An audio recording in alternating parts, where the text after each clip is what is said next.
किस देवता की आराधना करें, किस मंत्र का जाप करें।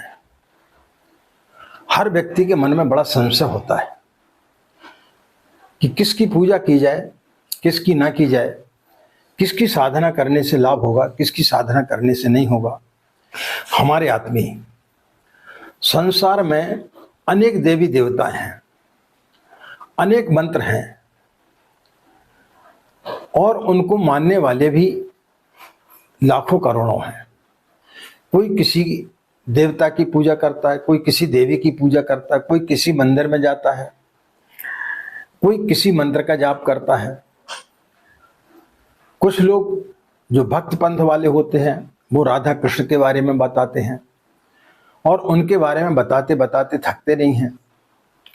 लेकिन जो तर्कशील व्यक्ति होते हैं उनके मन में समझ में नहीं आता कि हम किस ओर जाएं।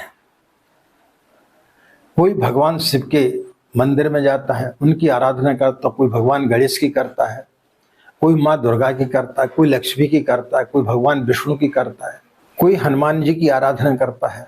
और कुछ ऐसे भी देवी देवता हैं जिनको पहले कभी नहीं जाना जाता था लेकिन अचानक प्रकट हो जाते हैं।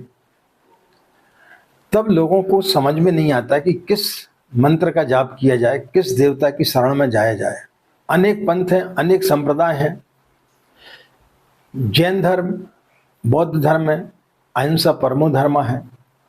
लेकिन कुछ ऐसे पंथ हैं जिनमें बलि प्रथा सही मानी जाती है और उनका मानना है कि बलि प्रथा से ही देवी प्रसन्न होती हैं, इससे ही हमारे सारे काम बनते हैं।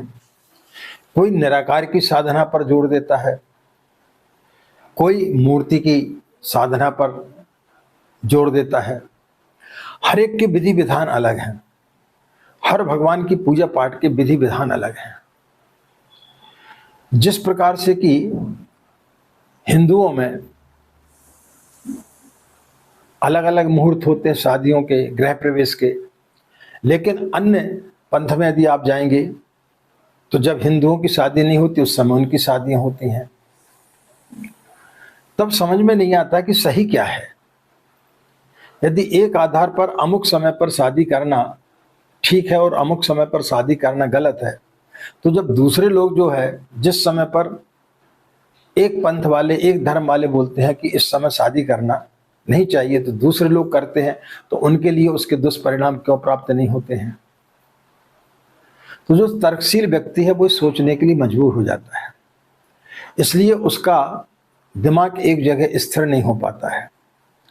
और यदि किसी व्यक्ति का एक जगह दिमाग स्थिर होता तो फिर उसको मानना पड़ेगा, उसको उसकी भक्ति करना पड़ेगी। जैसे कई जगह कुछ आदिवासी क्षेत्रों में जाओगे तो वहां पर एक घर में 4 भाई हैं लेकिन उनकी पत्नी एक ही होती है। कहीं लड़की के लिए दहेज देना पड़ता है, कहीं लड़कों के लिए दहेज देना पड़ता है, कहीं एक ही शादी का नियम है, कुछ जगह पर 4-4, 5-5 शादियों का नियम है। तो ऐसी स्थिति में समझ में नहीं आता कि एक्चुअल धर्म है क्या। आदमी बड़ा कंफ्यूज हो जाता है और उसको समझ में नहीं आता कि किस जगह पर जाया जाए। निराकार की पूजा की जाए कि मूर्ति पूजा की जाए, किस मंत्र का जाप किया जाए। इस चक्कर में क्या होता है कि भगवान के इतने सारे मूर्तियां और इतनी सारी फोटोएं लोग अपने मंदिर में रख लेते हैं कि कोई न कोई इसमें से प्रसन्न तो हो ही जाएगा। एक एक मंदिर में 5-5, 15-15 जो है भगवान बैठे रहते किसी किसी के घर में। अनेक मंत्रों का जाप करते हैं। कई लोगों के फोन आते हैं, गुरुजी हम गणेश जी का मंत्र पढ़ते हैं, फिर शिव तांडव स्तोत्र पढ़ते हैं, उसके बाद में ओम नमः शिवाय मंत्र का जाप करते हैं, फिर महामृत्युंजय का करते हैं, फिर माँ लक्ष्मी का करते हैं, फिर दुर्गा जी का करते हैं, फिर इसका दुर्गा सप्तशती का पाठ करते हैं, फिर गायत्री चालीसा पढ़ते हैं, फिर हनुमान चालीसा पढ़ते हैं। यानी उनका पूरा समय इसी में निकल जाता है। तो एक जगह व्यक्ति स्थिर नहीं हो पाता है।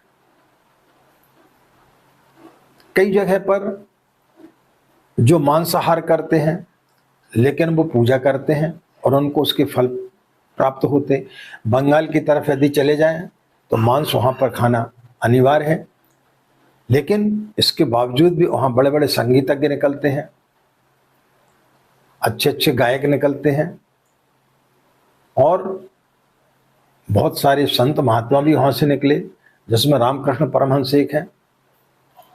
लेकिन किसी पंथ में, किसी संप्रदाय में मांसाहार करके साधना करना वर्जित है।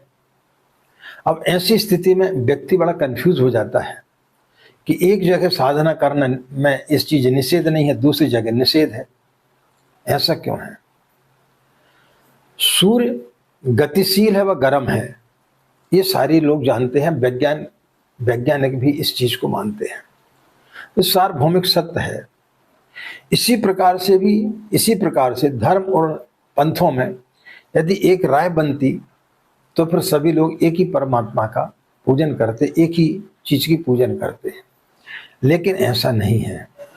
ब्राह्मण ग्रंथों में एक कथा आती है कि यदि प्रलय आ जाए और सारे चीजें नष्ट हो जाएं, तब फिर व्यक्ति के पास में क्या बचेगा? तब आदमी के पास में विवेक बचता है। यदि जिसके पास में विवेक बचता है वो पुनः इस दुनिया में वो सारी चीजें कर सकता है जो प्रलय के पहले थी।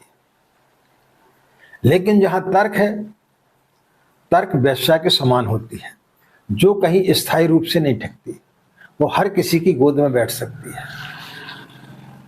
लेकिन विवेक एक ऐसा है जो व्यक्ति को सही दिशा दिखाता है। और विवेक का जो मंत्र है, धियो यो नः प्रचोदयात्, ये किसका मंत्र है? ये गायत्री का मंत्र है। ओम भूर्भुवस्व तत्सवितुर्वरेण्यम भर्गो देवस्य धीमहि धियो यो नः प्रचोदयात्। यानी जो हमें सन्मार्ग की ओर ले जाता है, हमारी बुद्धि को अंदर विवेक, ऋतम्भरा, प्रज्ञा जागृत करता है, ऐसे देवता की शरण में जाना चाहिए।